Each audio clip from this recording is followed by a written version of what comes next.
दिख रहा हूँ भाई मैं आपको? आप क्या मुझे देख पा रहे हो? स्टार्ट कर ले लेक्चर को फटाफट से। सेक्सुअल रिप्रोडक्शन फ्लावरिंग प्लांट का लेक्चर नंबर 2 है।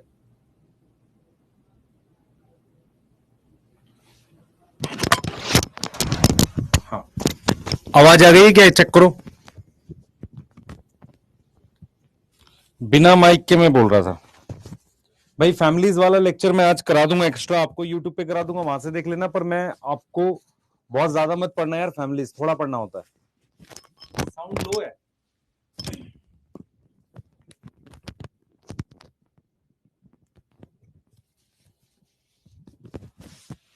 साउंड आ रही है? चेक करो भाई, चेक करो साउंड आ रही है। बैच में यार अलग से करा, उसी को रिकॉर्ड करके डाल देंगे, क्या फर्क पड़ रहा है। हाँ, फैमिलीज ही तो है वो।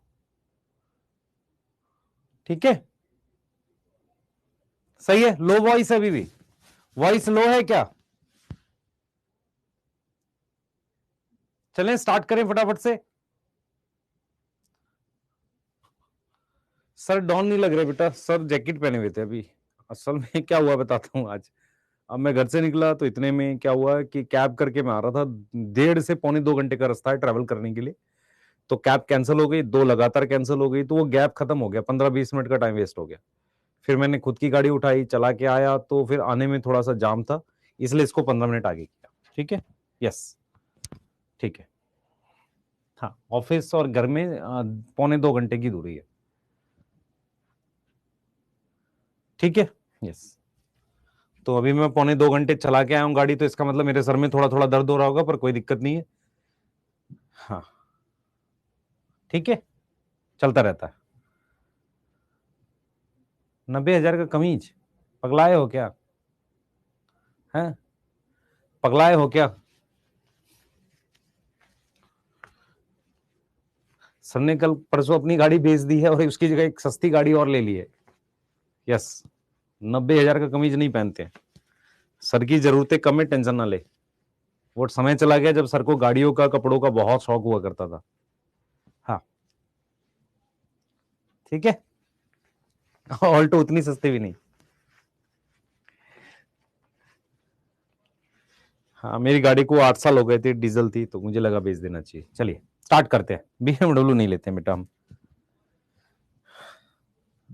उसकी जगह कुछ पैसे यूज कर देंगे, किसी को कुछ दे देंगे, ज्यादा अच्छा रहेगा ना। ठीक है, चलिए स्टार्ट करते हैं।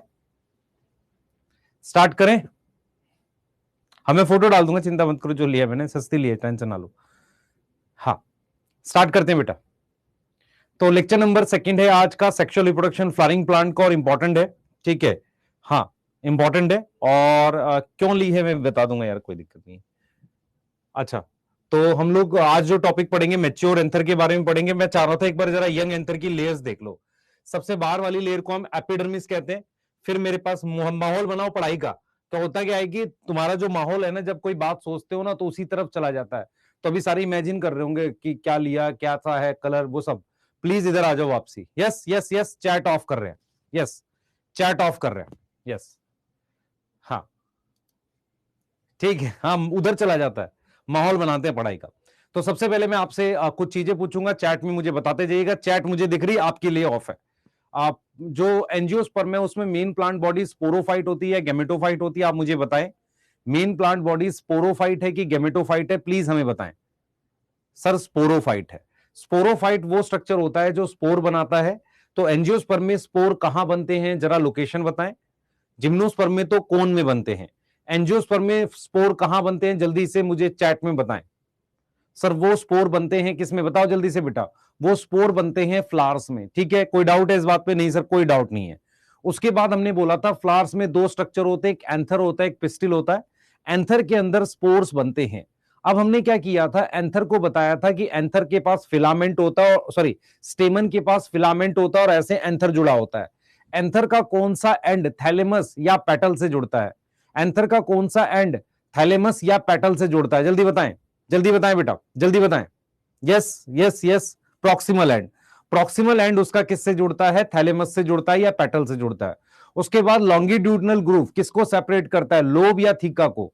लॉन्गिट्यूडनल ग्रूव किसको सेपरेट करता है, लॉन्गिट्यूडनल ग्रूव सेपरेट करता है दो थीका को। किसको सेपरेट करता है? दो थीका को। तो एक टिपिकल यंग एंथर क्या होता है? बाइलोब होता है और हर एक लोब में दो थीका होते हैं। जहां थीका होता है वहां माइक्रोस्पोरेंजियम बनता है। तो एक एंथर में 4 माइक्रोस्पोरेंजिया होता है, उसे हम बोल सकते हैं टेट्रास्पोरेंजिएट। क्या बोलेंगे? टेट्रास्पोरेंजिएट बोलेंगे। और एक एंथर में 2 लोब होते हैं, बाइलोब हम वर्ड यूज कर सकते हैं। यस और नो? यस और नो? Yes sir. उसके बाद हमने कहा था कि जो यंग एंथर होता है उसमें पॉलन नहीं होते। यंग एंथर का जब हम ट्रांसफर सेक्शन काटते हैं तो मुझे 4 लेयर, 4 परतें दिखती हैं। सबसे बाहर वाली लेयर एपिडर्मिस होती है। एपिडर्मिस का मेन काम होता है प्रोटेक्शन। सेकंड लेयर थोड़े बड़े साइज के सेल्स होते हैं, उसे एंडोथीशियम कहते हैं। एंडोथीशियम के सेल्स में सेलुलोज की थिकनिंग होती है, जिसकी वजह से क्या होगा बेटा? वो पानी एब्जॉर्ब करता है। जब पानी लॉस होता है तो यहां पर एक पोर बनता है जिसे हम क्या बोलते हैं? स्टोमियम। क्या बोलते हैं? स्टोमियम। कल नहीं बताया था, बता देता हूं। उस पोर को हम बोलते हैं स्टोमियम। STOMIUM, stomium. जहां से क्या निकलती है? लाइन ऑफ डिहाइसेंस बनती है, जहां से पॉलन निकलते हैं। उसके बाद ये वाली लेयर थी मिडल लेयर, जो कनेक्टिव से खाना लेकर टेपिटम को देती है। टेपिटम एक ऐसी लेयर होती है जो बाई और मल्टी न्यूक्लिएटेड होती है, उसमें डेंस साइटोप्लाज्म होता है। जब पॉलन ग्रेन डेवलप होते हैं तो टेपिटम यूज हो जाती है, न्यूट्रिशन देती है। टेपिटम का रोल है, it provide nourishment to developing pollen. दूसरा, वो एक्साइन रिलीज करती है। तीसरा, वो पॉलन किट बनाती है। फोर्थ, वो कैलेज एंजाइम बनाती है। यस और नो? यस और नो? यस। होता क्या है बेटा, जब आप कभी किसी ऑफलाइन कोचिंग में पढ़े थे तो वहां पर यह पढ़ाया गया था कि जो टेपिटम होती है वो कैसे बनती है, बाई और मल्टी न्यूक्लिएटेड। उसके कुछ तरीके लिखाए गए थे। क्या वो सिलेबस में है? नहीं है, नहीं आएगा। कितना स्लाइड हुआ अभी तक? पढ़ा है, स्टार्ट ही किया है बस। तो आ जाइए, आ जाइए, हम बात करेंगे लेयर्स ऑफ यंग एंथर की। कर चुके हैं ये वाली बातें और ये कर चुके हैं। अब हम बात करते हैं दो तरह के एंथर की। एक हम बात कर रहे हैं बेटा यंग एंथर की। ये यंग एंथर है, ध्यान सुन बेटा, ये यंग एंथर है। जब तू यंग एंथर को कट करेगा तो इस तरीके का दिखेगा। इसमें तुझे 4 माइक्रोस्पोरेंजिया दिखेंगे। इसमें तुझे क्या दिखेंगे? 4 माइक्रोस्पोरेंजिया दिखेंगे। और इसके अंदर जो सेल्स दिखेंगे यहां पर, ये स्पोरोजिनस टिश्यू दिखेंगे। क्या दिखेंगे? स्पोरोजिनस टिश्यू दिखेंगे। यस और नो? Yes sir. अब मेरे पास क्या होगा? अगर मैच्योर एंथर होगा तो थोड़ा सा सूख जाता है, ब्राउन कलर का हो जाता है। तो यंग एंथर जो होगा, मैच्योर एंथर जो होता है, थोड़ा सा ब्राउन कलर का होता है, ड्राई होता है। मैच्योर एंथर में हमारे पास बेटा ये लेयर्स टूट जाती है। जैसे यहां तो सेल रहते हैं, यहां सेल्स रहते हैं, यहां पर मेरे पास जो स्ट्रक्चर बनता है इसे कहते हैं पॉलन सैक। तो जहां माइक्रोस्पोरेंजिया है वहां बन जाएगा पॉलन सैक। जहां माइक्रोस्पोरेंजिया वहां बन जाएगा पॉलन सैक। उसके अलावा इसमें मेरे पास यहां पर क्या प्रेजेंट होते हैं? पॉलन ग्रेन प्रेजेंट होते हैं। क्या प्रेजेंट होते हैं? पॉलन ग्रेन प्रेजेंट होते हैं। बेटा एनसीईआरटी की डायग्राम जो है वो उसमें थोड़ा सा अलग है, पर ध्यान रखेंगे हमारे पास एक एंथर में 4 माइक्रोस्पोरेंजिया है और हम 2 पॉलन सैक बनाते हैं। तो यंग एंथर में क्या होता है? सुन लो ध्यान से बेटा, यंग एंथर में क्या होता है? 4 माइक्रोस्पोरेंजिया होता है। कितने माइक्रोस्पोरेंजिया होते हैं? 4। और मैच्योर एंथर में क्या होता है? 2 पॉलन सैक होते हैं। ये जो जगह है जहां पर पॉलन गेन है, इस जगह को पॉलन सैक कह रहे हैं। यहां पर बेटा कितनी लेयर होती है? 4 लेयर होती है। कितनी लेयर होती है? 4 लेयर्स होती है। यस और नो? ये 4 लेयर कौन कौन सी हैं? मैं लिख देता हूं। एपिडर्मिस होती है, यस। उसके बाद कौन सी होती है? एंडोथीशियम होती है, यस। और कौन सी होती है? मिडल लेयर होती है, यस। और फिर मेरे पास क्या होती है? टेपेटम होती है। फिर मेरे पास क्या होती है? टेपेटम होती है। लेकिन यहां पर मेरे पास क्या होगा बेटा? यहां पर मेरे पास 2 लेयर्स होंगी। सिर्फ 2 लेयर्स रह जाती हैं, वो भी बाहर की। कौन कौन सी? एपिडर्मिस रह जाती है और उसके साथ एंडोथीशियम रह जाती है। कौन सी लेयर टूट जाती है मैच्योर एंथर में? मैच्योर एंथर में कौन सी लेयर टूट जाती है? मिडल लेयर और टेपेटम नहीं रहती। मिडल लेयर और टेपेटम क्या होती है? यूज हो जाती हैं। तो टेपेटम क्या हो जाएगी बेटा? ब्रेक कर जाएगी, यूज हो जाएगी। तो आपको यह समझना है कि यंग एंथर जो होता है वो थोड़ा सा ग्रीन टाइप से होता है और मैच्योर एंथर ब्राउन होता है, वो ड्राई होता है। थोड़ा सा ये कैसा होता है? ड्राई होता है, सूखता है। यहां पर ये जो चैम्बर बना है, ये मेरी बात समझे ध्यान से, ये सेल्स हैं बेटा, यहां पर ये सेल्स हैं। ये वाला चैम्बर को पॉलन सैक कहते हैं। यहां पर एक छेद बनता है, उसे कहते हैं स्टोमियम। यहीं पर मेरे पास लाइन ऑफ डिहाइसेंस होती है। क्या होती है? लाइन ऑफ डिहाइसेंस होती है। यस और नो? Yes sir. और यंग एंथर में मेरे पास क्या प्रेजेंट होते हैं? स्पोरोजिनस टिश्यू होते हैं। यस और नो? ये चीज समझ में आ रही है? तो यंग एंथर और ये, इसमें माइक्रोस्पोरेंजिया है और इसमें पॉलन सैक है। चेक करो बेटा, चेक करो, चेक करो। मिडल लेयर और टेपेटम सबका अलग अलग था। मिडल लेयर और सॉरी टेपेटम टूट जाता है तो यहां पर ये वाला चैम्बर इसके साथ लगभग जुड़ जाता है। इसे पॉलन सैक कह सकते हैं। चाहो तो आप 2 लिख लो, चाहो तो 2 मतलब 4 लिख लो, पर एनसीईआरटी के हिसाब से 4 है। पर अगर रियल में देखा जाए, एक पॉलन सैक ये बनता है और एक ये बनता है। ठीक है, क्लियर है? यहां पे क्लियर है? जल्दी बताओ। क्या वॉइस बेटा कम आ रही है क्या? स्टोमियम क्या है बच्चे? यहीं पर खुलता है, यहीं पर खुलता है, यहीं से पॉलन ग्रेन निकलता है। वॉइस ठीक है? पहले यस यस लिखो, अगर वॉइस ठीक है तो यस लिखो जल्दी से, जल्दी जल्दी फास्ट।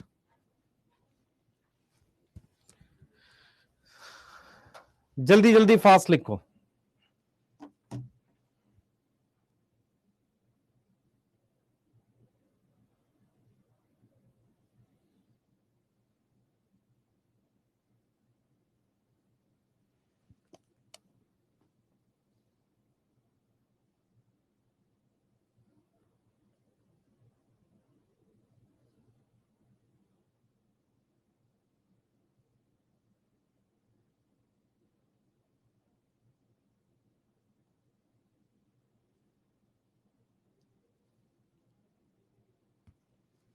ठीक है, यस। चलते हैं आगे, चलेंगे बेटा। यंग एंथर, मैच्योर एंथर की बात कर रहे हैं। अब हम आगे चलेंगे, पूरा प्रोसेस पढ़ेंगे। देखो मेरी बात सुनो, हमने स्ट्रक्चर ऑफ एंथर पढ़ लिया। आगे हम एक टॉपिक पढ़ने वाले हैं जिसे हम लिखेंगे डेवलपमेंट ऑफ पॉलन ग्रेन। मेरी बात सुनना सारे बच्चे, डेवलपमेंट ऑफ पॉलन ग्रेन करके एक टॉपिक हम लोग पढ़ने वाले हैं। पूरा अगर आप समझ पाओगे तो आपके लिए अच्छा रहेगा और इजीली आपको समझ में आ जाएगी सारी बातें। पॉलन ग्रेन कैसे डेवलप करता है, क्या चीजें हैं, वो बहुत इंपॉर्टेंट है और समझ के चलना है हमें। तो देखो कैसे होगा।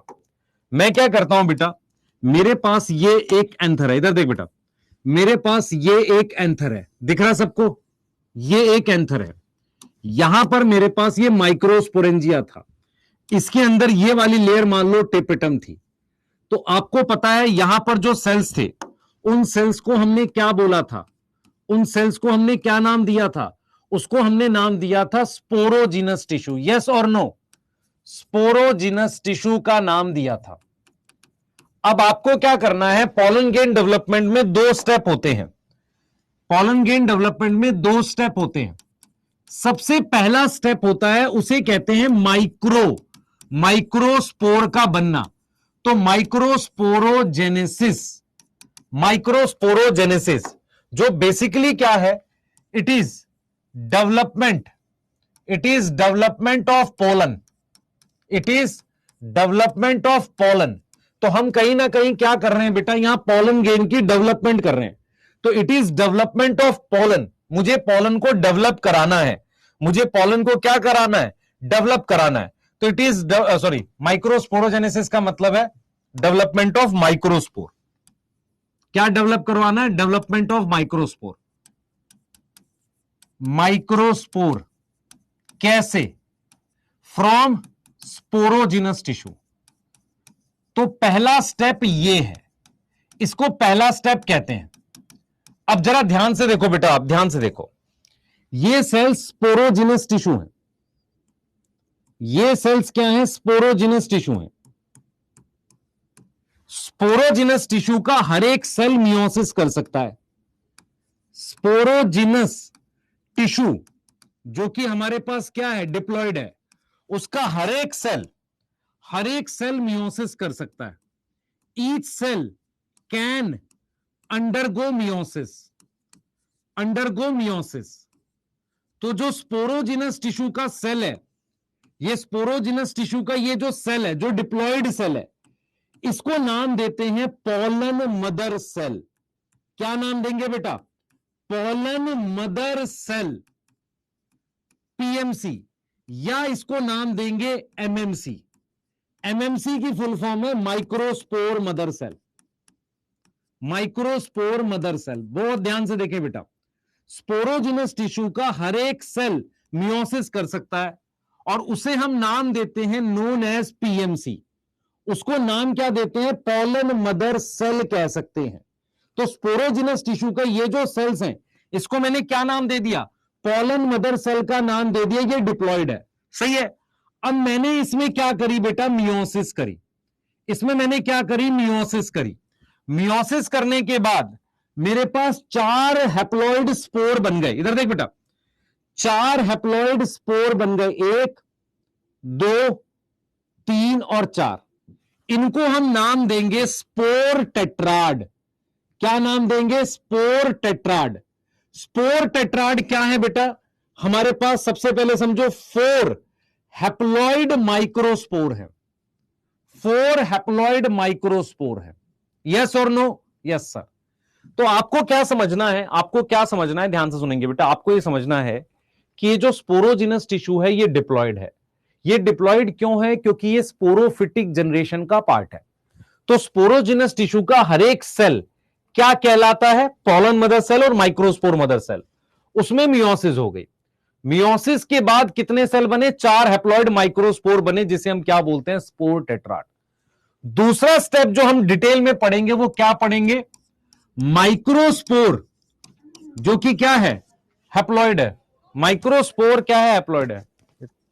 चाय पिलवा दो भाई, सर दर्द हो रहा है।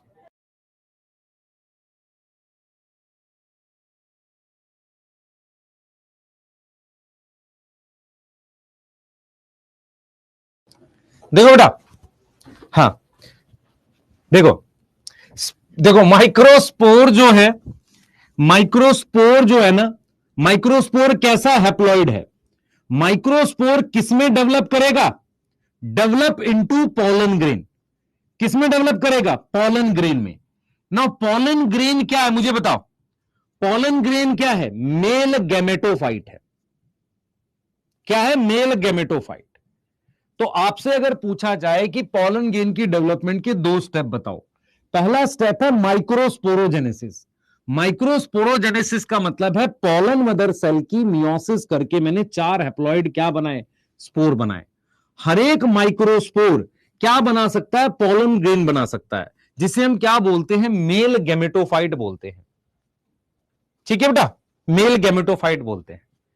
ठीक है, yes.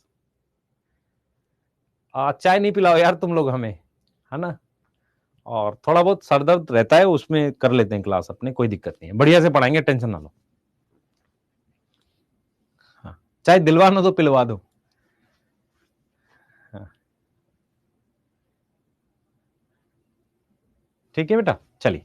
Develop into pollen grain. Yes, develop into pollen grain. चलिए माइक्रोस्पोर की बात कर ली। यस, हो चले आगे चले। माइक्रोस्पोरोजेनेसिस हमने पढ़ना है। भाई तुम्हें मैं आपसे एक सवाल पूछ रहा हूं, मुझे बताना जरा, मुझे बताना। माइक्रोस्पोर से हमने क्या बनाना है? Pollen grain. यहां पर कौन सी डिवीजन होगी? यहां पर कौन सी डिवीजन होगी? क्वेश्चन लिख देते हैं। माइक्रोस्पोर टू पॉलन ग्रेन क्या होगा? मियोसिस और बी माइटोसिस। बता भाई, माइटोसिस होगी मियोसिस होगी? माइटोसिस होगी। क्यों माइटोसिस होगी? भूख लग रही है तो कुछ लाके साथ में खाते खाते पढ़ ले बेटा, कोई बात नहीं, ऐसा नहीं है, पाप थोड़ी लग जाएगा, पर प्लीज पढ़ाई पे ध्यान दे।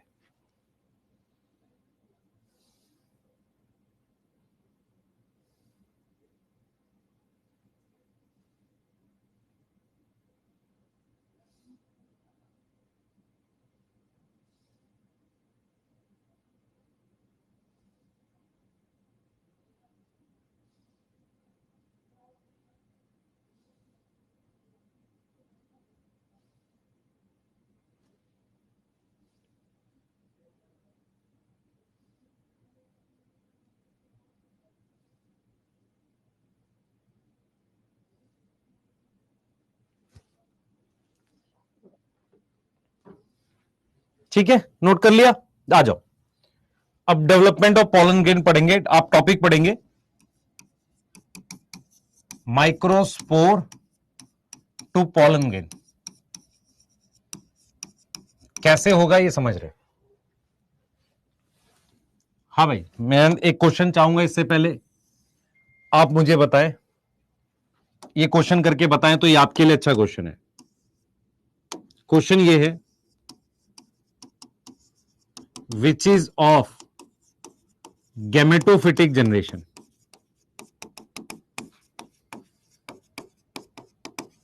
ए tapetum, B pollen mother cell, C microspore और डी एपिडर्मिस। हाँ भाई बताओ, आपको कैसे पता चलेगा कि कौन सा गैमेटोफिटिक जनरेशन का है? ये 2n है, मतलब कई न्यूक्लियस होते हैं पर डिप्लॉयड होता है। ये 2n है, ये 2n है और ये n है। अब बताओ पता चलेगा? अब बताओ पता चलेगा? अब पता चलेगा कि कौन सा स्पोरोफिटिक और गैमेटोफिटिक जनरेशन है? कौन सा स्पोरोफिटिक और गैमेटोफिटिक जनरेशन? अब पता चलेगा। पॉलन से क्या होता है बेटा, जो ये जगह है ना, देख मेरी बात सुन, मान ले यहां पर एक और माइक्रोस्पोर होता। अब यहां पर क्या हुआ, इस जगह पर क्या हुआ, माइक्रोस्पोरेंजियम टूट गए, उसकी जगह सिर्फ क्या प्रेजेंट है, ये पॉलन ग्रेन प्रेजेंट है। तो ये जो जगह है जिसको मैं कलर करने जा रहा हूं अभी, ये जो जगह है ना मेरे पास, ये जो जगह है, ये इसको हम क्या बोल रहे हैं, पॉलन सैक बोल रहे हैं। यस, इसको हम क्या बोल रहे हैं, पॉलन सैक बोल रहे हैं, है ना? यस, ठीक है। आगे चलेंगे और माइक्रोस्पोर से पॉलन गेन की डेवलपमेंट अपने करने जा रहे हैं। कैसे करेंगे, ध्यान से देखो, ध्यान से देखो बेटा। ये हम स्टेप कर चुके थे। हमने लिया है एक सेल जिसका नाम है पॉलन मदर सेल। ये कैसा था सर, डिप्लॉयड था। इसकी हमने क्या करी थी, मियोसिस। और कितने माइक्रोस्पोर बने थे, 1 2 3 4। इसको हमने क्या बोला था, स्पोर टेट्राड। ठीक है, इस स्पोर का इस प्रोसेस का एक और नाम था क्या, माइक्रो स्पोरोजेनेसिस, जिसमें कितने माइक्रोस्पोर बने, 4। अब आप कोई भी एक माइक्रोस्पोर ले लो। अब आप क्या करो, कोई भी एक माइक्रोस्पोर ले लो। अब आपने क्या किया, एक माइक्रोस्पोर ले लिया। ये माइक्रोस्पोर है। मुझे बताओ माइक्रोस्पोर हैप्लॉइड है कि डिप्लॉइड है? सर माइक्रोस्पोर हैप्लॉइड है। अब सुनना ध्यान से जो मैं यहां पर करने जा रहा हूं। इस माइक्रोस्पोर में इस तरीके से कुछ वैक्यूल बनने स्टार्ट हो जाती है। इसका न्यूक्लियस है, ये न्यूक्लियस है। ये ऐसे वैक्यूल बनने स्टार्ट हो जाते हैं, वैक्यूल आने स्टार्ट हो जाते हैं। और ये क्या है बेटा, ये क्या है, इसका न्यूक्लियस है। जब ये वैक्यूल आपस में जुड़ जाते हैं ना, वैक्यूल ऐसे जुड़ जाते हैं तो एक बड़ा वैक्यूल आ जाता है, उसकी वजह से न्यूक्लियस है साइड में आ गया। तो ये क्या आ गया, यहां पर लार्ज वैक्यूल आ गया, उसकी वजह से न्यूक्लियस एक साइड में आ गया। अब क्या होगा, अब माइटोसिस होगी। अब यहां पर क्या होगी, माइटोसिस होगी। माइटोसिस, मुझे बताओ अगर हैप्लॉइड सेल की माइटोसिस करोगे तो हैप्लॉइड सेल कैसा बनेगा? हैप्लॉइड सेल की माइटोसिस से 2 हैप्लॉइड बनेंगे। अब यहां पर क्या हुआ बेटा, यहां पर क्या हुआ, क्योंकि बिकॉज ऑफ दिस वैक्यूल जो स्पिंडल फाइबर बने ना, वो एक साइड में बने, ऐसे जो न्यूक्लियस को डिवाइड कर रहे थे। ऐसा स्पिंडल फाइबर क्या कहलाता है, एसिमेट्रिक स्पिंडल।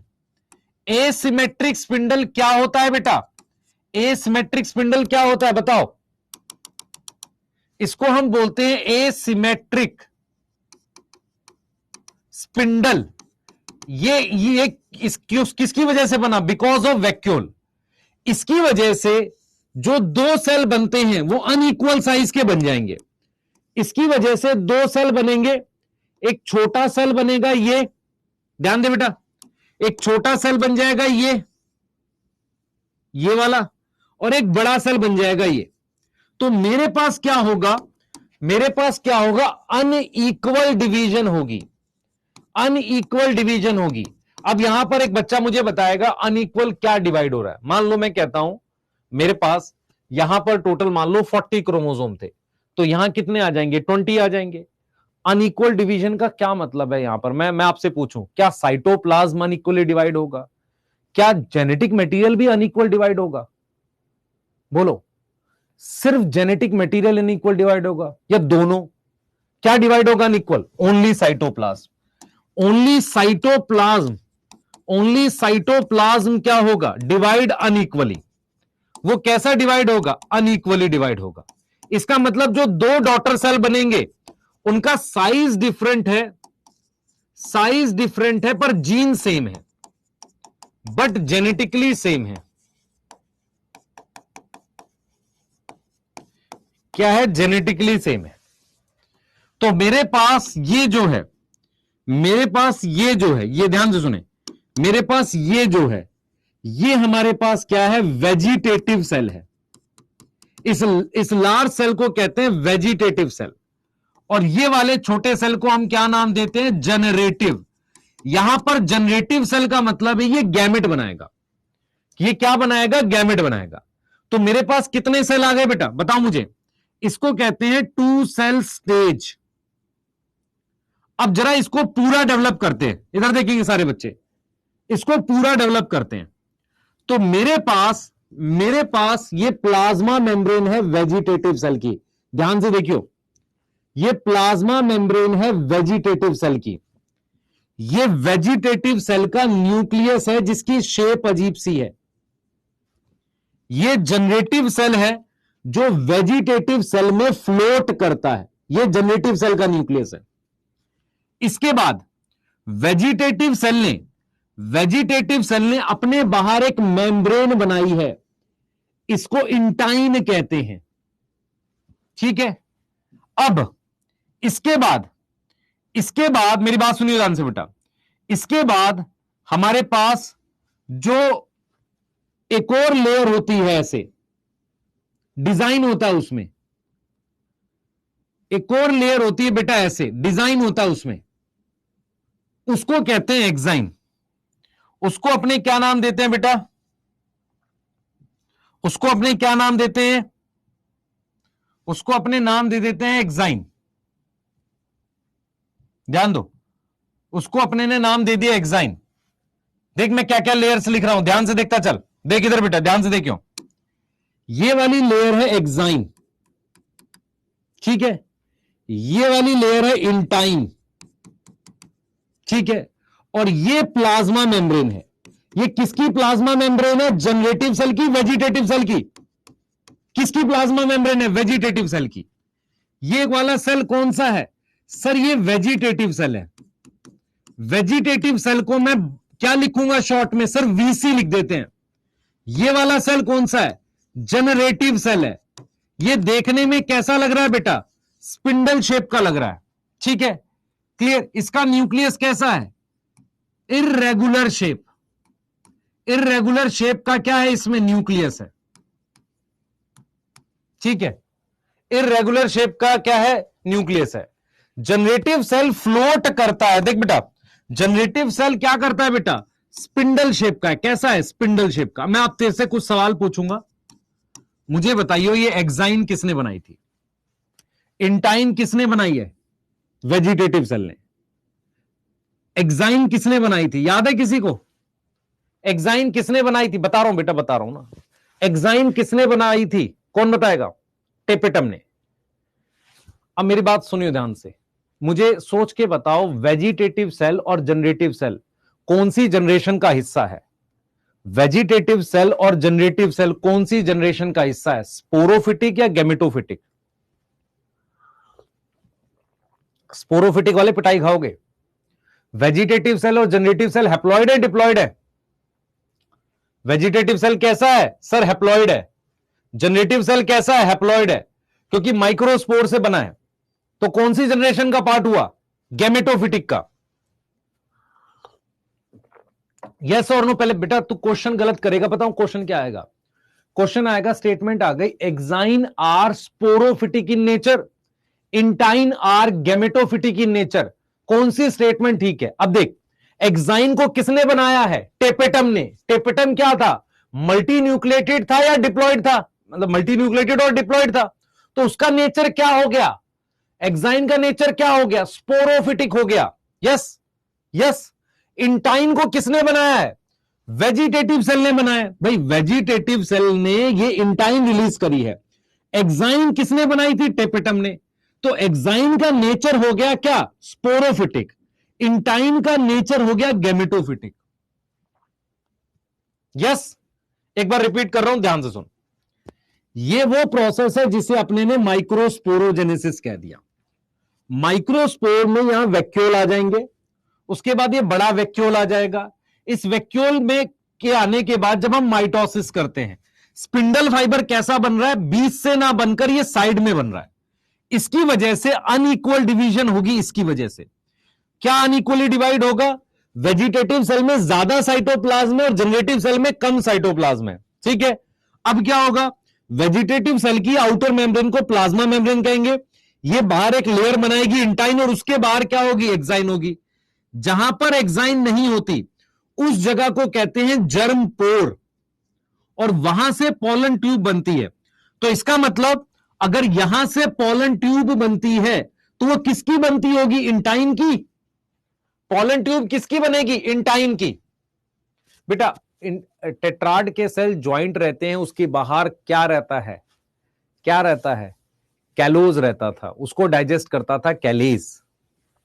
यस यस, बता जल्दी से। अब मैं तेरे से एक सवाल पूछता हूं, मेरे को अनइक्वल क्यों डिवाइड करना है? मैं एक तेरे से सवाल पूछता हूं, मुझे इस सेल को छोटा बड़ा क्यों डिवाइड करना है? वेजिटेटिव सेल को बड़ा रखना है और उसको दूसरे सेल को छोटा रखना है। मेरी बात ध्यान से सुन। मैंने क्या किया था, माइक्रोस्पोर जो है वो गैमेट नहीं है। गैमेट अभी जनरेटिव सेल डिवीजन से बनाएगा। जनरेटिव सेल भी गैमेट नहीं है, जनरेटिव सेल बनाएगा गैमेट। गैमेट में सबसे जरूरी चीज क्या होती है? उसका साइटोप्लाज्म या उसका न्यूक्लियस। न्यूक्लियस। तो जिस सेल को गैमेट बनाना है उसको कम साइटोप्लाज्म दो, क्योंकि उसका मेन कंपोनेंट क्या है? न्यूक्लियस है। और जिस सेल को इस गैमेट को दूर तक पहुंचाना है, कहां तक पहुंचाना है? जब ये पॉलन ग्रेन इस स्टिग्मा पर गिरेगा, इस स्टिग्मा पर गिरेगा, तो पॉलन ट्यूब के थ्रू मेल गैमेट को वहां तक पहुंचाना, ओवरी तक। तो खाने की जरूरत होगी ना, फूड की जरूरत होगी। तो हमने क्या किया, जब भी ऐसा होता है बेटा नेचर में, जब भी ऐसा होता है कि यदि किसी सेल को खाने की जरूरत है तो उसको ज्यादा साइटोप्लाज्म दे देते हैं। आप याद करो, आपने ओवम पढ़ा था, ह्यूमन रिप्रोडक्शन में आपने पढ़ा है 2 बार डिवीजन होती है और दोनों बार अनइक्वल होती है। पहली बार में प्राइमरी oocyte और क्या बनाते हैं हम? क्या बनाते हैं याद कर? ओवम बनाते हैं, जिसे हम क्या बनाते हैं? सॉरी, पहली बार में सेकेंडरी oocyte, सॉरी प्राइमरी, वो क्या, सॉरी सर क्या कह रहा हूं, पहली बार में हम सेकेंडरी oocyte और फर्स्ट पोलर बॉडी बनाते हैं। सेकेंडरी oocyte बड़ा होता है तो ज्यादा खाना हमने उसको दे दिया, क्योंकि फीमेल वाला जो गैमेट है उसमें खाना होना चाहिए। फिर जब हम मियोसिस 2 करते हैं तो क्या बनता है? ऊटिड बनता है, जैसे स्पर्मेटिड बनता है, और सेकेंड पोलर बॉडी बनती है। तो हमारा काम क्या था? मेरी बात सुन, हमारा काम क्या था? ये जो जोड़े में क्रोमोसोम है ना, सिस्टर क्रोमेटिड ये और ये सिस्टर क्रोमेटिड, मियोसिस 1 में मैंने क्या किया? इस होमोलोगस पेयर को इससे अलग कर दिया, मियोसिस 2 में इन दोनों को अलग कर दिया। तो मेरा पॉइंट यह था कि भाई 4 सेल में से सिर्फ एक सेल में खाना रह जाए, तो पहली बार भी मैंने अनइक्वल डिवीजन करी, फर्स्ट पोलर बॉडी बनाई। यस और नो? यस और नो? ऐसे ही मैं यहां पर यह देख पा रहा हूं कि इस वाले सेल को खाने की ज्यादा जरूरत है, इसलिए मैंने स्पिंडल फाइबर एसिमेट्रिक बनाया। वहां क्या होता होगा? वहां यॉक होता है। यॉक समझ में आता है? एक ऐसी चीज होती है जिस जो खाना फूड रिजर्व होता है, यॉक, उसकी वजह से स्पिंडल फाइबर साइड में ही बनते हैं। Yes yes. तो अनइक्वल साइज की डिवीजन का पर्पस समझ क्या है? यहां पर पर्पस क्या है अनइक्वल डिवीजन का? क्योंकि एक बड़े सेल को खाना देना है, छोटे सेल का काम है गैमेट बनाना। Yes yes. और फीमेल गैमेट में अगर आप देखो ना, मान लो मैं 4 सेल मियोसिस में कितने सेल बनते हैं? 4।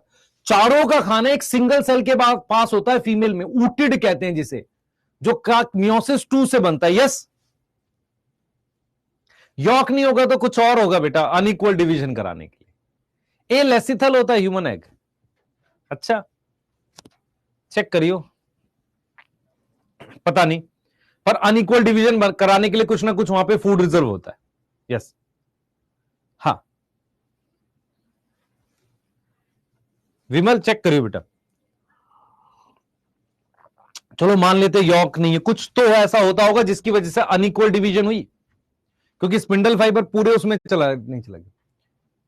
जनरेटिव सेल को हम मेल गैमेट नहीं बोल सकते, क्योंकि जनरेटिव सेल सेल है, इसकी माइटोसिस के बाद 2 मेल गैमेट बनेंगे। ठीक है, ठीक है बेटा, लिखवाया होगा सही है, फिर नहीं होता होगा, पर मेरा ये मानना है कि नॉर्मली क्या है, स्पिंडल फाइबर साइड में बनाते तब अनइक्वल डिवीजन होती है। पहले इतना नोट कर लो, फिर आगे मैं कुछ चीजें करा रहा हूं आपको। मुझे ये कराना है आपको,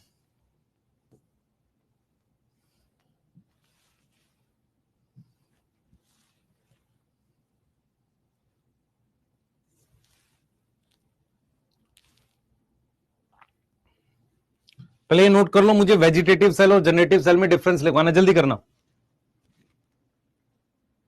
हाँ ड्रॉ करने दीजिए, जल्दी कर ले। चाय पी ले, मैं एमडी सर से पूछूंगी, पूछ लेना एक बार।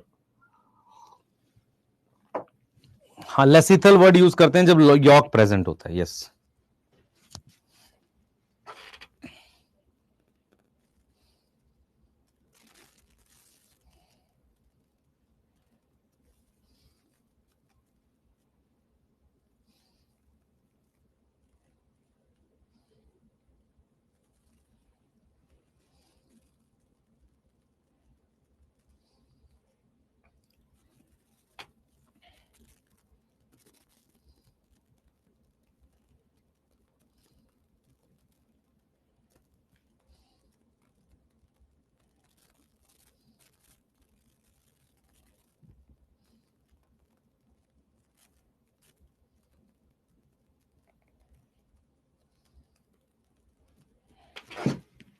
चलिए।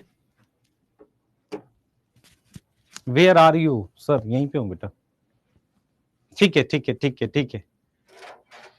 हाँ पर आप यहाँ पे बिल्कुल क्लियर रहेंगे, मैं ये इनमें डिफरेंस कराऊंगा, पर उससे पहले मैं चाह रहा हूं कि आपको ये पता होना चाहिए, प्लॉइडी क्लियर होनी चाहिए, नहीं तो गड़बड़ करोगे। मतलब आपको ये पता होना चाहिए कि पॉलन मदर सेल, इधर देख बेटा, पॉलन मदर सेल कैसा है, 2n है,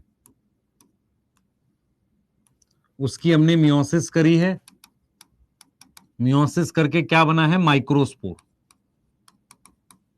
माइक्रोस्पोर कैसा है सर, n है। अब इस माइक्रोस्पोर की हमने क्या करी है, माइटोसिस,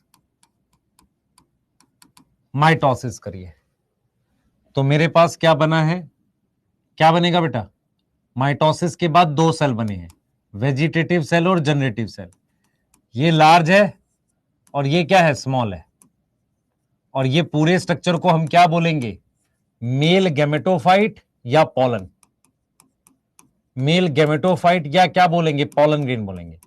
बहुत बढ़िया, क्वेश्चंस भी करेंगे अभी खूब सारे, पर ये आपको आइडिया हो जाना चाहिए। तो ये जो सेल्स हैं ये कैसे हैं बेटा, ये हैप्लॉइड है, तो मियोसिस किस में हुई है, माइक्रोस्पोर में। ठीक है, ये लिख लिया सबने, ये वाला लिख लिया, अरे ये वाला लिख लिया। नहीं नहीं बेटा, मैं ये नहीं कह रहा हूं एक्साइन 2n, मैं ये कह रहा हूं कि एक्साइन जो केमिकल है ना, वो किसने बनाया, एक ऐसी लेयर ने बनाया जो स्पोरोफाइट था। यस, जल्दी कर बेटा जल्दी कर।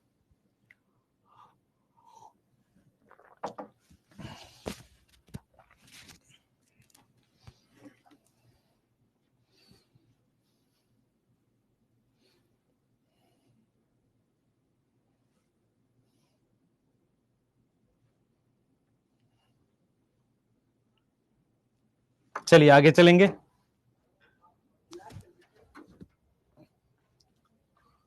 आगे चलेंगे। वेजिटेटिव सेल, आगे आ जाओ बेटा। वेजिटेटिव सेल और जनरेटिव सेल की बात करते हैं, ध्यान से सुनेंगे। वेजिटेटिव सेल और जनरेटिव सेल की हम बात करेंगे, बहुत ध्यान से आप लोग सुनेंगे इसे। सबसे पहले मुझे बताओ, वेजिटेटिव सेल हैप्लॉइड है, डिप्लॉइड है? या सबसे पहले ये लार्ज साइज का है, यस और नो? Yes sir. ये कैसे साइज का है, स्मॉल साइज का। इसकी कैसी शेप है, स्पिंडल शेप है। ये क्या करता है, फ्लोट करता है, फ्लोट इन साइटोप्लाज्म ऑफ किसके? वेजिटेटिव सेल के। ठीक है, इसमें क्या है बेटा, फूड रिजर्व होता है, फूड रिजर्व होगा, और इसलिए इसमें कैसा साइटोप्लाज्म होना चाहिए? डेंस साइटोप्लाज्म होना चाहिए वेजिटेटिव सेल में। Yes yes. इसका न्यूक्लियस कैसी शेप का है? न्यूक्लियस कैसी शेप का है? इर्रेगुलर शेप का। यस। और इसका काम होता है, ये क्या डेवलप करता है? ये डेवलप करता है पॉलन ट्यूब। ये पॉलन ट्यूब बनाता है। ये क्या बनाता है बेटा? पॉलन ट्यूब बनाता है। जनरेटिव सेल का क्या काम होता है? जनरेटिव सेल डिवाइड करके दो मेल गैमेट बनाता है। जनरेटिव सेल क्या करता है? डिवाइड करता है। कैसे? मुझे बताओ, जनरेटिव सेल की डिवीजन कैसे होगी? सर माइटोसिस होगी। माइटोसिस करके क्या बनाता है? दो मेल गैमेट बनाएगा। कितने मेल गैमेट बनाएगा? दो मेल गैमेट बनाएगा। यस और नो? Yes sir. अगर मैं आपसे पूछूं कि इसमें समानता क्या है, इनमें सिमिलैरिटी क्या है, कोई समानता है? वेजिटेटिव सेल और जनरेटिव सेल में समानता है? समानता है। Vegetative cell and generative cell both क्या है? बोथ हमारे पास क्या है? हैप्लॉइड है। दोनों हमारे पास क्या होते हैं? हैप्लॉइड होते हैं। वेजिटेटिव सेल और जनरेटिव सेल दोनों हमारे पास क्या होते हैं? हैप्लॉइड होते हैं। दूसरा हमारे पास क्या है? वेजिटेटिव सेल और जनरेटिव सेल जो हैं वो दोनों हमारे पास हैप्लॉइड हैं, और दोनों कौन सी जनरेशन का पार्ट है? बोथ आर पार्ट ऑफ कौन सी generation? Gametophytic generation.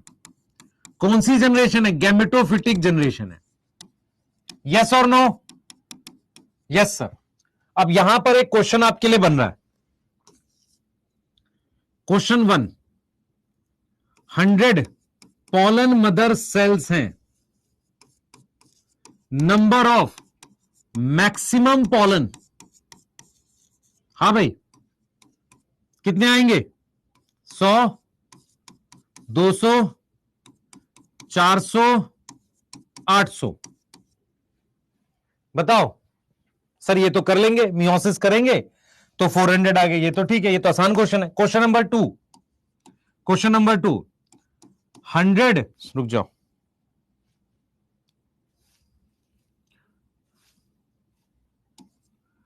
20 pollen mother cell per microsporangium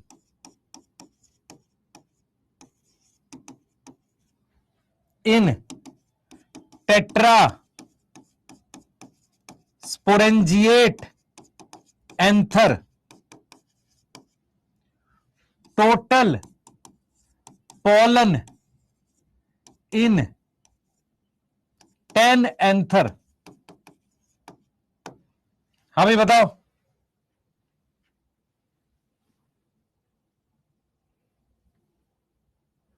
ए 320, बी 160, सी 1600, डी 3200। बताओ भाई, कौन बताएगा? कर लेते 20। इधर देख बेटा, जो इसको नहीं आ रहा हो, इसमें 20 पॉलन मदर सेल है, इसको 4 से मल्टीप्लाई किया 80 आ गया। ऐसे कितने हैं? 4 हैं, तो कितना आ गया? 320 आ गया। ये एक एंथर है। 320 को किससे मल्टीप्लाई किया? 10 से। कितना आ गया? 3200 आ गया। तो मेरे पास आंसर क्या आ गया? डी आ गया। अब क्वेश्चन आ जाए तुम्हें, ये क्वेश्चन आ जाए, if 30 pollen mother cell in anther, sorry, in microsporangia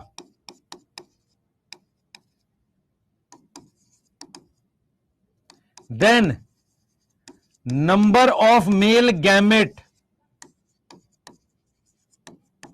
in anther। ठीक है, तो हमने यहां पर ऑप्शन दिया है आपको, ऑप्शन दिया है आपको 480, 960,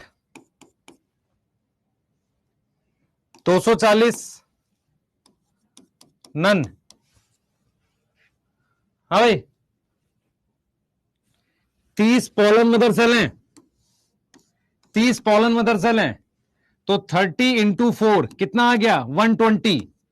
120 को 4 से मल्टीप्लाई करेंगे कितना आ गया 480। 480 पॉलन ग्रेन आएंगे, लेकिन हर एक पॉलन ग्रेन में 2 मेल गैमेट है, इसलिए आंसर बी आएगा। इसलिए आंसर बी आएगा। ये वाला क्वेश्चन गलत होने के चांस होते हैं। बच्चे क्या करते हैं, ये काउंट नहीं करते कि एक पॉलन में 2 मेल गैमेट है। यदि तुमसे पॉलन पूछे तो 4 से मल्टीप्लाई करना है, और अगर एन वो पूछे, अरे यार तुम कितने नालायक हो, तुम्हें समझ क्यों नहीं आती एक बात में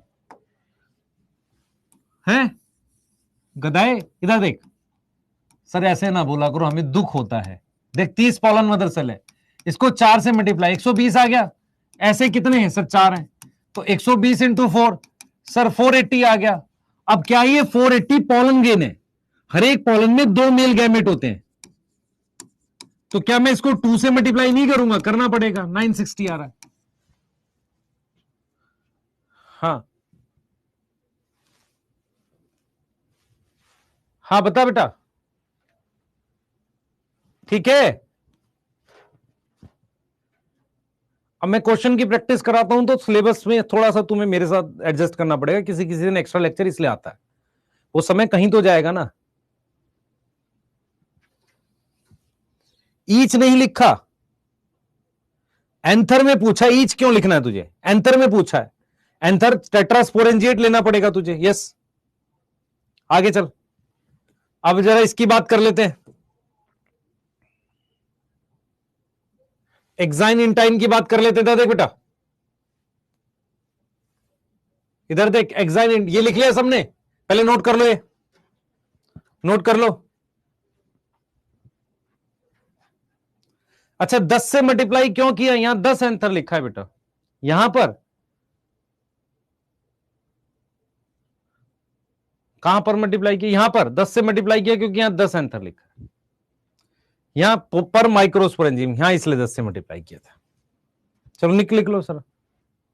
अच्छा 4 से दोबारा क्यों मल्टीप्लाई किया भाई, ये 4 कौन सा है, मियोसिस वाला, ये 4 मियोसिस वाला है, और ये 4 कौन सा है, 1 2 3 4, ये वाला 4 है।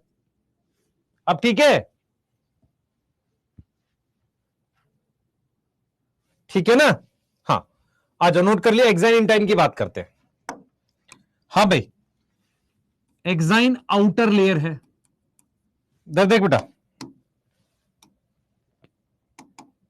देख इधर, तुझे पता है ये प्लाज्मा मेम्ब्रेन है वेजिटेटिव सेल की, ये इंटाइन है। सर आप डायग्राम सुंदर नहीं बनाते, क्या करूं बेटा, मुझे आता ही कुछ नहीं है, क्या करूं बता। तू सोच, मैं खराब राइटिंग और डायग्राम के साथ पढ़ा रहा हूं इतने साल से, और बच्चे फिर भी पढ़ लेते हैं मेरे से। अलग नहीं है कुछ, अजीब सी बात है ये बहुत। नहीं, ये इंटाइन है, इंटाइन है, पाप लगेगा। ये मेम्ब्रेन, ये प्लाज्मा मेम्ब्रेन है,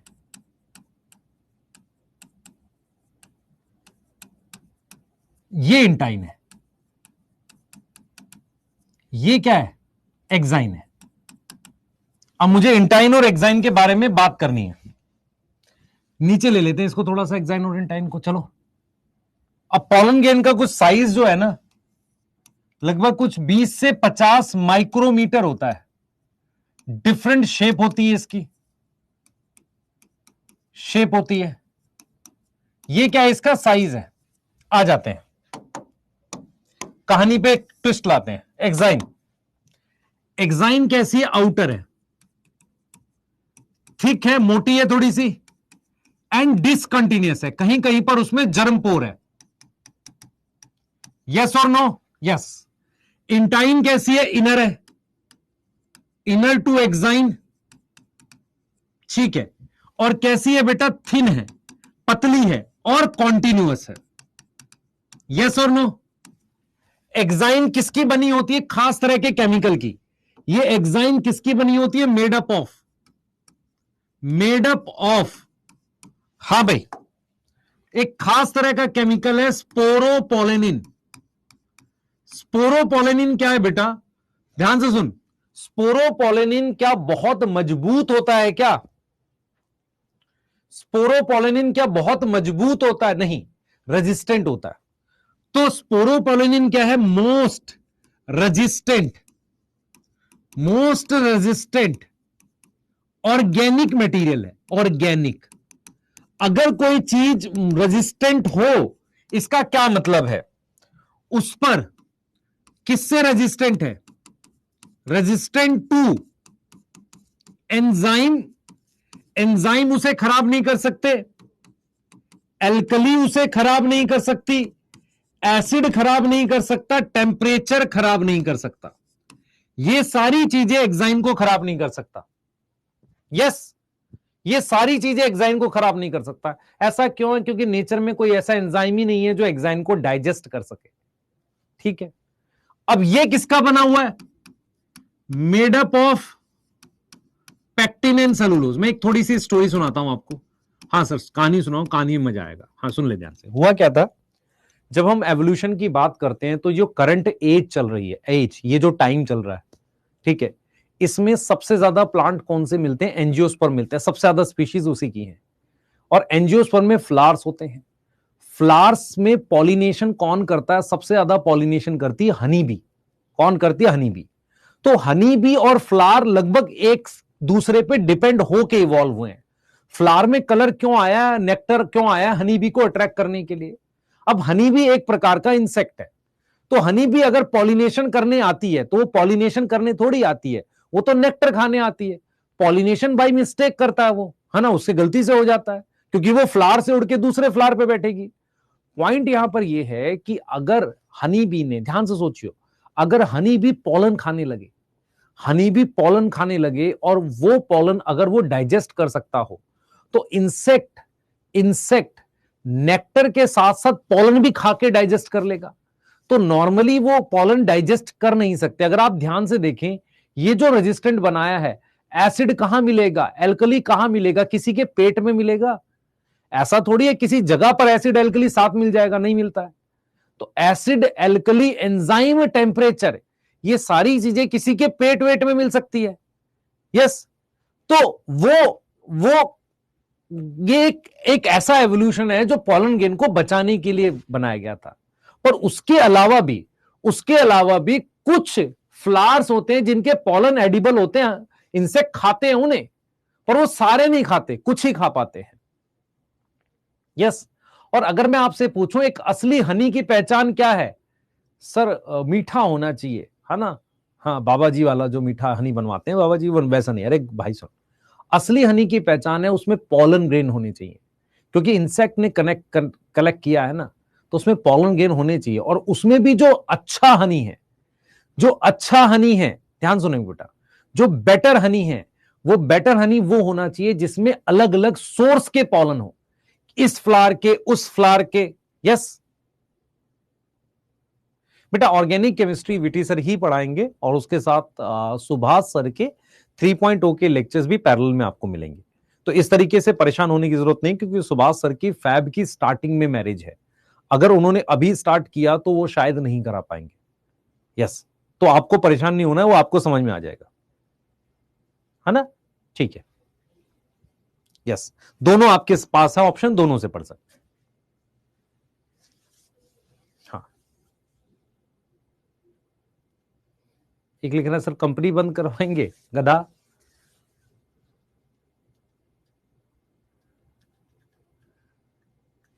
हम फ्लावर क्यों नहीं खाते हैं? स्पोरोपोलेनिन तो डाइजेस्ट नहीं होता है। दोनों करने हैं, गधा कहीं का कह रहे दोनों करने। तो जब मैरिज में जाता है क्या सारी चीजें खा लेता है? हाँ सर, टेस्ट ही करता है ना। ऐसा थोड़ी एक प्लेट भर के चावल पूरी सब खा जाएगा, दोनों में से कोई एक देख। यस, हाँ, इधर देख, ये पैक्टिन सेलुलोज का, इधर देख ध्यान से सुन। इंटाइन का रोल क्या है? रोल क्या है बेटा इंटाइन का क्या है? ये क्या बनाती है? Produce pollen tube. ये क्या बनाएगी? पॉलन ट्यूब बनाएगी। मैं आपसे एक सवाल पूछूं, पॉलन ट्यूब कैसे बनाएगी? इधर देख बेटा, होता क्या है कि पानी एब्जॉर्ब करके इंटाइन फूल जाती है। जैसे लकड़ी बारिश में फूल जाती है ना, यहां पर पैक्टिन और सेलुलोज है। सेलुलोज पानी एब्जॉर्ब कर सकता है, ये एब्जॉर्ब करता है पानी और स्वेल कर जाता है। इसीलिए जैसे ही पानी मिलता है ना, मॉइस्चर मिलता है, इंटाइन यहां से बाहर आ जाती है। यस, ठीक है। इसका रोल क्या है भाई? इसका रोल क्या है सर? प्रोटेक्शन है। क्या रोल है इसका? प्रोटेक्शन है। आ रही है बात समझ? आ रही है बात समझ में? नहीं आ रही? सोच सोच सोच भाई, लकड़ी फूल जाती है ना, ऐसे ही क्या होगा, जैसे ही पॉलन ग्रेन किस पे गिरा होगा। अच्छा, मेरे को ये चीज समझानी है। ये स्टिग्मा है, स्टिग्मा पे मॉइस्चर होता है, स्टिग्मा पे अच्छा खासा मॉइस्चर होता है। जब वहां पर पॉलन ग्रेन गिरेगा ना, तो उसकी इंटाइन बाहर निकल जाएगी। यस, हाँ सर, ठीक है। तो आपने क्या क्या पढ़ लिया बेटा? आपने पढ़ लिया एक्साइन कैसी होती है, उसमें डिजाइन होता है, इंटाइन में डिजाइन नहीं होता। एक्साइन कैसी होती है? स्कल्पचर्ड। स्कल्पचर्ड का क्या मतलब होता है? डिजाइन होता है। क्या होता है? डिजाइन। डिजाइन होने से क्या होगा? डिजाइन होने से क्या होगा? ये यूज होगा help in taxonomy, help in classification, classification of plant. आप प्लांट्स को क्लासिफाई कर सकते हैं, पहचान सकते हैं ये कौन सा प्लांट है। जैसे क्या होगा बेटा, आपको मैं बताता हूं, कुछ ऐसी साइंस है, जैसे मान लो मैं हनी पहचान सकता हूं। ये जैसे मान लो मैं आपसे पूछता हूं, क्या पॉलन ग्रेन की मदद से हम क्राइम पता कर सकते हैं? कैसे, मैं बताता हूं। मान लो एक क्रिमिनल है, वो किसी एरिया से क्रॉस किया, तो उस एरिया के जो भी पॉलन होंगे उसके कपड़ों पे जरूर गिरेंगे, तो उससे पता चल जाएगा कि उसने वो एरिया क्रॉस किया। अब उस एरिया में जो प्लांट्स हैं उनके पॉलन अलग शेप, मतलब हर एक प्लांट का पॉलन अलग शेप का होता है। इसीलिए हम क्या, और वो डिजाइन किसकी वजह से होता है? डिजाइन की वजह से। तो sculpture design is due to exine. तो हर पॉलन का एक डिजाइन होता है, एक डिजाइन बनता है, और वो किस में हेल्प करता है? क्लासिफिकेशन में। हम स्पीशीज पहचान सकते हैं पॉलन ग्रेन से। तो मान लो उस एरिया से क्रॉस, भाई एक बच्चा कह रहा है कि सर हो सकता है कि दोनों एरिया में सेम प्लांट हो, तो फिर उस बेस पे थोड़ी करेगा तू पहचान, कुछ और ले ले, हो सकता है फिंगरप्रिंट मिल जाए तुझे। ये एक तरीका है कि मैं इसको क्राइम सीन का आइडेंटिफाई। दूसरा फॉसिल्स, मेरी बात समझ, एक्साइन क्या है? रेजिस्टेंट है। मेरी बात समझ, एक्साइन क्या है? रेजिस्टेंट है। तो क्या होगा? क्या होगा? तो क्या होगा बेटा? क्या होगा? फॉसिल्स की स्टडी, फॉसिल्स की स्टडी में क्या करेगा? हेल्प करेगा। क्योंकि एक्साइन क्या होगा? जो स्पोरोपोलिनिन है वो डाइजेस्ट नहीं होता ना। मैं आपसे एक सवाल पूछूं, मान लो, मेरी बात सुनो, मान लो हम क्या करते हैं, कोई एनिमल है, कोई एनिमल मर गया, उसके फॉसिल में क्या मिलती है सर? उसके बोन, दांत, स्कल मिलता है। ऐसा क्यों है? क्योंकि वो चीजें डाइजेस्ट नहीं होती। स्किन डाइजेस्ट हो जाती है, ये देखा है कि नहीं तुमने? मसल डाइजेस्ट हो जाती है, तो क्या मिलता है? उसकी बोन्स मिलती है। ऐसे ही अगर मैं कहता हूं कि प्लांट की लीफ गिरी हुई है, उसके पॉलन ग्रेन गिरे हुए हैं, तो फॉसिल्स क्या होते हैं? जो लेयर में होते हैं, मतलब पत्थरों की लेयर में होंगे। यस, यस, मेरी बात समझ में आ रही है? हाँ। तो एक्साइन जो है इतनी रेजिस्टेंट है कि वो स्टोर हो जाती है एज अ फॉसिल, है ना? यस, बताओ। वॉइस मिसमैच नहीं कर रहा है, समझ समझ ध्यान से बेटा। जैसे कोई एनिमल मर जाता है तो उसके क्या चीज स्टोर होती है सर? बोन, नेल्स, या उसकी स्कल। कोई, अगर मैं कहूं प्लांट के लीफ स्टोर हो सकती है? नहीं। आलू स्टोर हो सकता है? नहीं। वो सब डाइजेस्ट हो जाएगा। कोई ऐसी चीज स्टोर होगी जो डाइजेस्ट ना हो, तो वो कौन है? एक्साइन है। यस। इंटाइन कौन बनाता है? लिख देते हैं यहां पर। इंटाइन कौन बनाता है? प्रोड्यूस बाय कौन सा सेल? Vegetative cell. एक्साइन कौन बनाता है? Produce by generate, sorry, tapetum. इसलिए इसका कौन सा नेचर हो गया सर? स्पोरोफिटिक हो गया। अरे कौन सा हो गया? स्पोरोफिटिक नेचर हो गया। इसका नेचर कौन सा हो गया सर? गैमेटोफिटिक हो गया। नोट कर ले बेटा जल्दी से, अपनी एनसीईआरटी चेक कर ले, डाटा मैच कर ले। यस,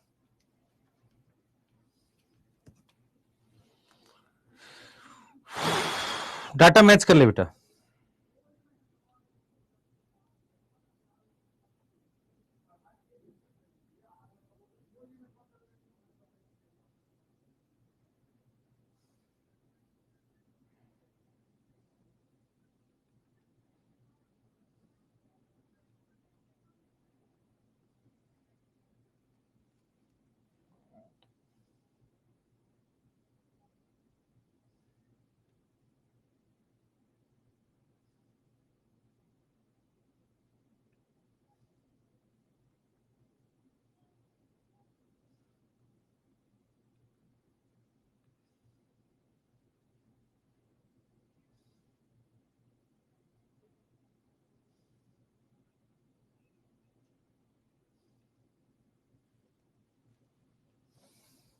ठीक है, यस।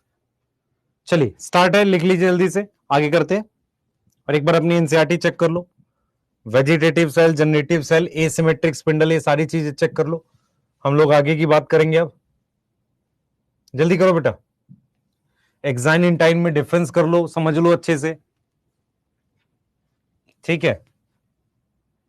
हाँ भाई,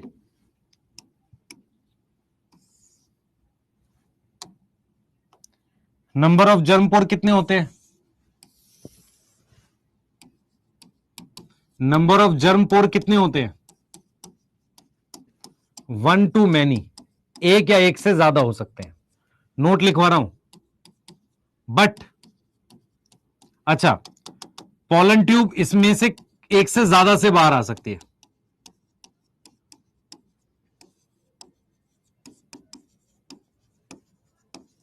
मोर देन 1 जर्म पोर।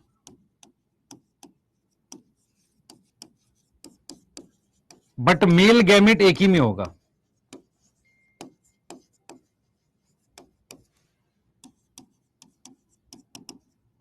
मतलब मेरा कहने का मतलब यह है कि मान लो मैंने ये वो बना दिया, इंटाइन बना दी। ध्यान से देखिए बेटा, ये प्लाज्मा मेम्ब्रेन थी, ये मेरे पास एक्साइन है, ये मेरे पास एक्साइन है, तो एक से ज्यादा जर्मपोर है मेरे पास, ऐसे, ठीक है। मेरे पास क्या है, एक से ज्यादा क्या है बेटा, जर्मपोर है, आप देख पा रहे हो, एक से ज्यादा मेरे पास क्या है, जर्मपोर है।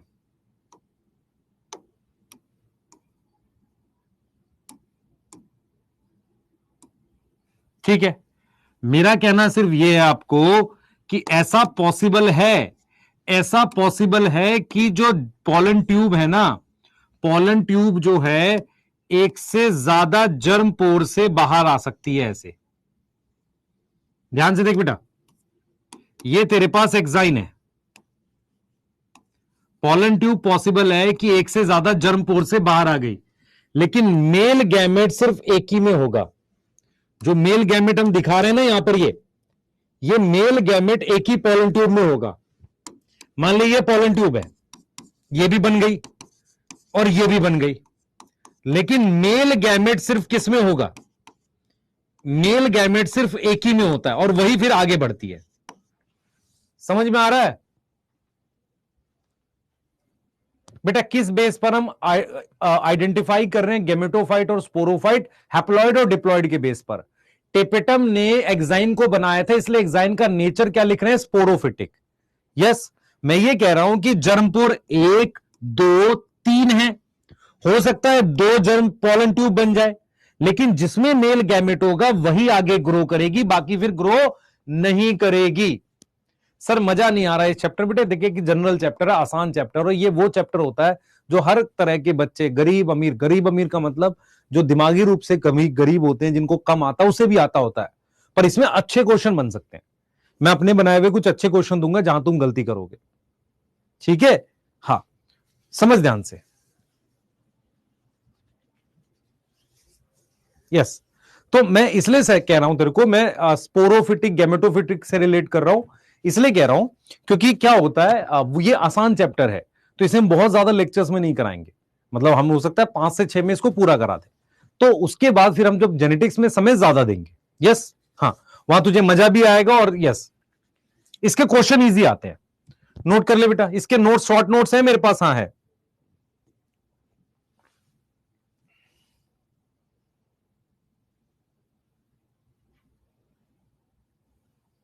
एक नोट लिखवा रहा हूं, 60% प्लांट में पॉलिनेशन अकर इन, इसका क्या मतलब है, इधर ये इंटाइन है,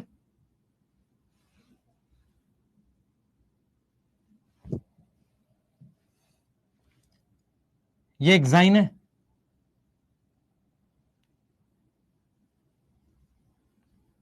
यहां देख बेटा,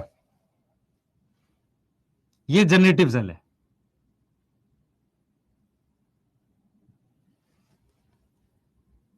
ये वेजिटेटिव सेल है। अब तू देख के बता मुझे जरा, मुझे देख के बता, यहां पर क्या है? ये जनरेटिव सेल है, ये कौन सा सेल है? वेजिटेटिव सेल है। तो ये कौन सी स्टेज है? 2 सेल स्टेज। यस और नो? Yes sir. यहां पर क्या है? 2 मेल गैमेट है। और ये कौन सा सेल है? Vegetative cell. इसको कहते हैं 3 सेल स्टेज। एनसीईआरटी लिखती है कि 60% में एंथर में से जब पॉलन निकलता है, और पॉलन कब निकलता है बेटा? जब ये एंथर थोड़ा सा ड्राई हो जाता है, जब एंथर थोड़ा सा सूख सा जाता है, ड्राई सा हो जाता है, तब वहां से पॉलन ग्रेन रिलीज हो जाते हैं। जब एंथर थोड़ा सा सूख सा जाएगा, ड्राई हो जाएगा, तो जब एंथर, देख बेटा ये यंग एंथर है, ये क्या है? यंग एंथर है। यस। और ये मैच्योर है। तो मैच्योर एंथर कैसा होता है? ड्राई होता है, डिहाइड्रेट होता है। ड्राई समझ में आता है? सूखा। डिहाइड्रेट मतलब थोड़ा पानी कम हो जाता है उसमें। अब उसमें से क्या निकलने लगते हैं? उसमें से पॉलन निकलने लगते हैं। तो जो पॉलन निकलते हैं ना बेटा, ये कह रहे हैं कि 60% पॉलन इस स्टेज में निकल जाते हैं, और कुछ प्लांट मतलब 40% प्लांट में ऐसे निकलते हैं। मेरी बात समझ में आ रही है? अच्छा, मैंने वीसीजीसी उल्टा लिख दिया। यस सर, ठीक कर देते हैं। फिर मैं उल्टा लिख रहा हूं यार, मैं क्या हो गया आज? चल भाई ठीक है, सीधा लिख दिया, ठीक कर ले। 60% में पॉलिनेशन कितनी स्टेज में होती है? 2 सेल स्टेज में। हाँ भाई, पॉलिनेशन 2 सेल स्टेज में होती है। प्लांट की जगह एंजियोस्पर्म लिख देते हैं, बिल्कुल ठीक है, क्योंकि हम एंजियोस्पर्म की ही बात कर रहे हैं। यस यस, हम जिम्नोस्पर्म की बात नहीं कर रहे हैं यहां पे, ठीक है। मैं रिपीट कर रहा हूं बेटा, मैं ये रिपीट कर रहा हूं कि 60% प्लांट में पॉलिनेशन जो होता है, पॉलन ग्रेन उड़ के जाता है, वो 2 सेल स्टेज में जाता है। मतलब क्या हुआ है? अभी जनरेटिव सेल डिवाइड नहीं किया है, इसी स्टेज में पॉलिनेशन हो जाती है, और जब स्टिग्मा पे गिरता है ना, तब जाके डिवाइड करता है। ऐसा नहीं है कि 2 मेल गैमेट नहीं चाहिए, 2 मेल गैमेट चाहिए, लेकिन बहुत सारे प्लांट्स में क्या होता है कि पॉलन ग्रेन निकल जाता है, पॉलन ग्रेन निकल जाता है, और वो बाकी की डिवीजन, बाकी की डेवलपमेंट स्टिग्मा के ऊपर करता है। सही है? ठीक। जिन बच्चों ने ईमानदारी से एनाटॉमी के क्वेश्चन बनाए और अपने डाउट्स देखे होंगे, उनको समझ में आ गया होगा। यस।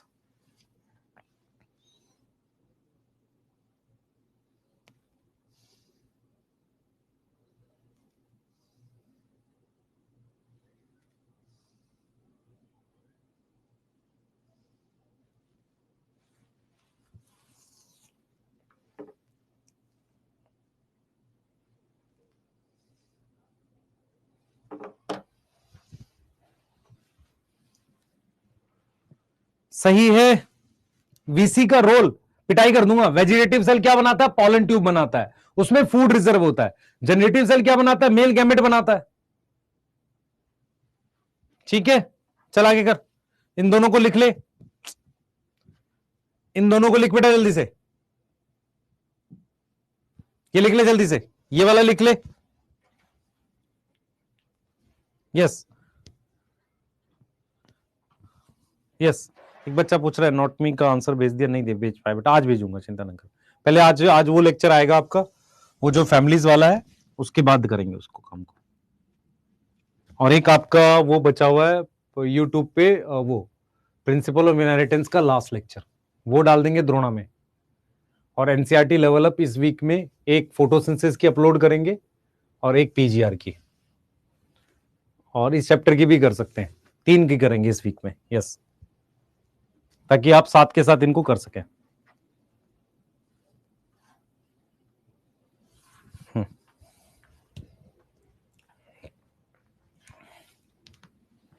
चलिए, बायोमोलिक्यूल डाला तो वहां से रिवाइज कर दे यार, फिर रिकॉर्ड करवाएगा मुझसे पूरा का पूरा।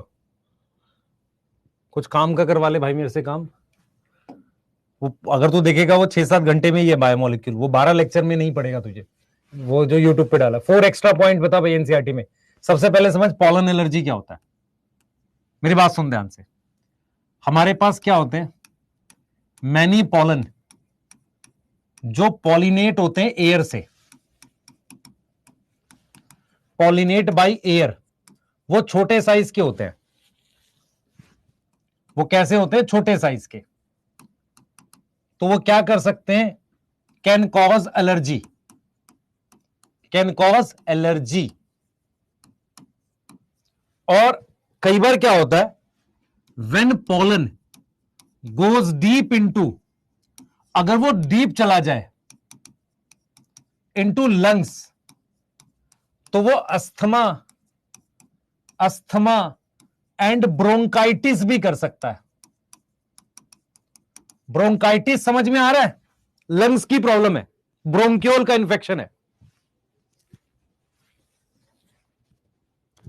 ठीक है, यस यस, ठीक है। और पर एक चीज आपको याद रखनी है, एक चीज आपको याद रखनी है कि पॉलन जो है, हाँ ध्यान सुन बेटा, पॉलन जो विंड से पॉलिनेट होता है वही करता है। अब इसका एग्जांपल एनसीईआरटी ने दिया है, एग्जांपल है पार्थीनियम। पार्थीनियम को कहते हैं कैरेट ग्रास। ये ऐसी ग्रास होती है जो कैरेट के प्लांट जैसी दिखती है। आप में से बहुत सारे बच्चों ने देखा होगा कि प्लांट, आपने देखा होगा कि रोड के किनारे कुछ ऐसा प्लांट मिलता है जिसके जो ऊपर में इस तरीके के फ्लावर्स होते हैं। ये देख बेटा, ऐसे फ्लावर्स होते हैं, दिखा है आपने रोड के किनारे, बहुत कॉमन है ये। इसको कैरेट ग्रास कहते हैं। ये यूबिक्यूटस है, मतलब ये किसके साथ आया था, ये बेटा इंपोर्ट हुआ था, किसके साथ, इंपोर्ट, और ये आया था कम विद, ये कैसे आया था बेटा, ये इंडिया आया था,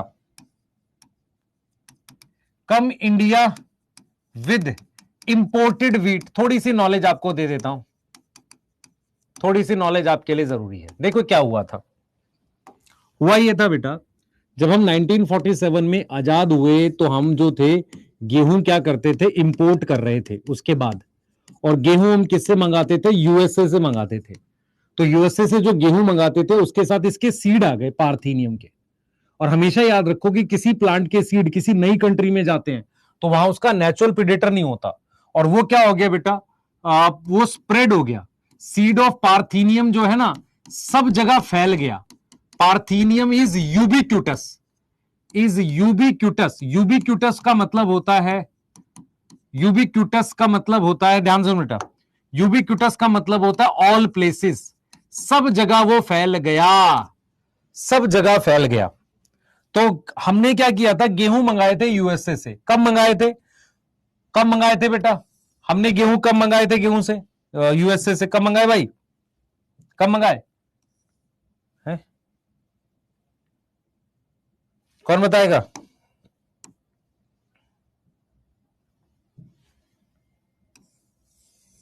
कब मंगाए थे, ग्रीन रेवोल्यूशन से पहले, ठीक है, 1947 से और ग्रीन रेवोल्यूशन के बीच में 1960 के आसपास ग्रीन रेवोल्यूशन हुआ था। तो वो टाइम था बेटा, गेहूं, गेहूं इज व्हीट।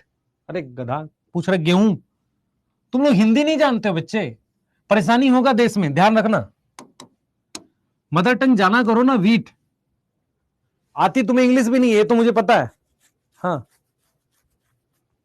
हाँ, तब हम लोग वैसे भी नॉर्थ में मोटा अनाज खाते थे, यस। इधर देखो, pollen as a food supplement, ध्यान से सुने बेटा। सम वेस्टर्न कंट्री है हमारे पास, कुछ वेस्टर्न कंट्रीज हैं जहां पर pollen grain use as a food supplement, उसको खाया जाता। अब यहां पर सबसे पहला सवाल आएगा, खाएंगे कैसे भाई से, जब ये डाइजेस्ट ही नहीं हो सकता तो खाएंगे क्यों, खाएंगे क्यों, कैसे खाएंगे, उसको पीस के, मतलब पॉलन ग्रेन को कलेक्ट करेंगे नेक्टर से और वहां से उसे क्रश करेंगे, तब उसे फूड्स मतलब उसको खाने की चीजों में, टैबलेट में, सिरप में ऐड करेंगे, यस। तो हमारे पास क्या होगा, पॉलन टैबलेट्स और सिरप आती हैं। पॉलन की क्या आती हैं, टैबलेट्स आती हैं और सिरप आते हैं, सिरप अवेलेबल है। आप जाओ अमेजोन पे चेक करो, पॉलन की टैबलेट्स आएंगी। और बेसिकली अगर आप ध्यान से देखोगे ना, ये एज यूजफुल है एज एंटीऑक्सीडेंट, भाई महंगा होता है, दाल नहीं बना देनी इसकी, एंटीऑक्सीडेंट की तरह यूजफुल होते हैं। तो बेनिफिशियल उनके लिए होगा जिनको काम ज्यादा करना है।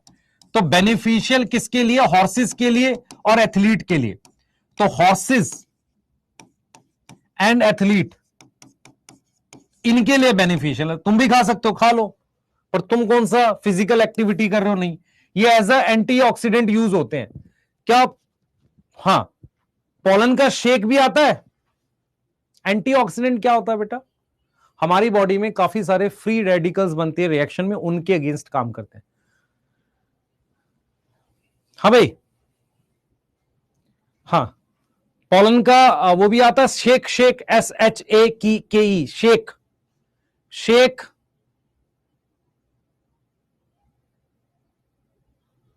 यस, एनसीईआरटी के डायग्राम में बना हुआ, रिटर्न में नहीं है। एनसीईआरटी के डायग्राम में बना हुआ है, रिटर्न में नहीं है। एनसीईआरटी में एक चित्र बना होगा, वहां देखो पोलन की क्रीम भी आती है, पोलन के शेक भी आते हैं। यस, यस,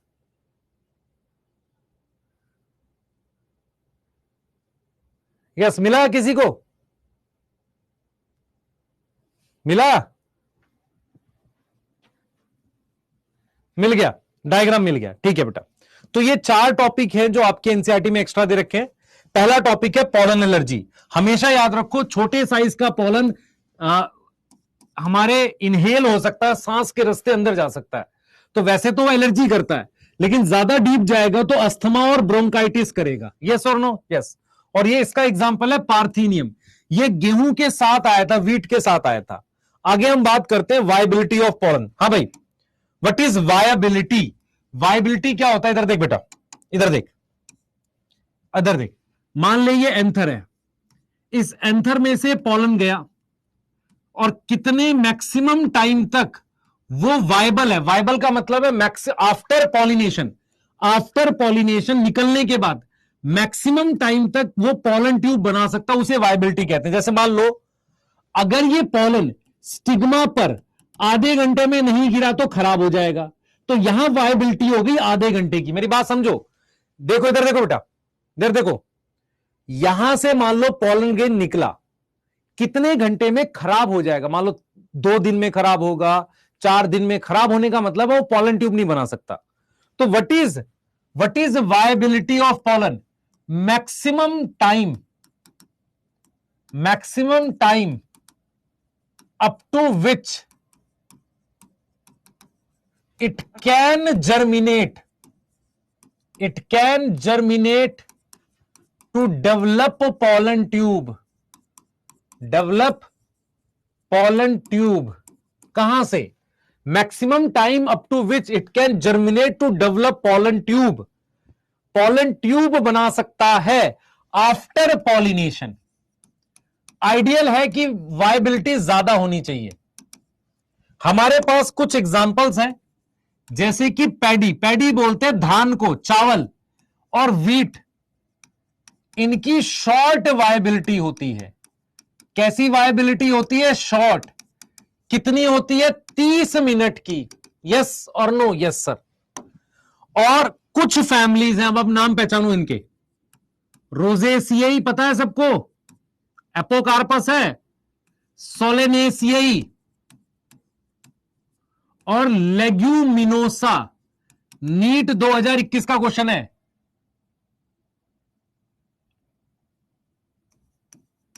ये फैबेसी है बेटा। इसकी मेरे पास कैसी वायबिलिटी है? इसकी वायबिलिटी कैसी है बताओ? इसकी वायबिलिटी कैसी है? लॉन्ग वायबिलिटी है। और कैसे है? मंथ्स तक है, महीनों तक वायबल रहते हैं। यस, यस, मंथ्स तक वायबल रहते हैं। यस। तो वायबिलिटी का मतलब है एक बार यहां से निकला। मुझे एक चीज बता बेटा, पोलन निकलते सीधे फ्लावर पे गिरता, हवा से जाए, इंसेक्ट से नहीं, जमीन पर भी गिर सकता, फिर से उड़ के हो सकता है फ्लावर पे गिर जाए। तो पोलन जितनी ज्यादा देर तक वायबल रहेगा उतना अच्छा है। और वायबिलिटी किस बात पे डिपेंड करती है? सुनो, viability depend on temperature, humidity and type of species, किस तरह की स्पीशीज है, मतलब और कौन सी, देखो मेरी बात समझना, टेम्परेचर हाई है, काफी ह्यूमिड कंडीशन है तो शॉर्ट वाइबिलिटी होगी। टाइप ऑफ स्पीशीज, इन चीजों पर आपके क्या डिपेंड करती है, वाइबिलिटी डिपेंड करती है, किस तरह की स्पीशीज है।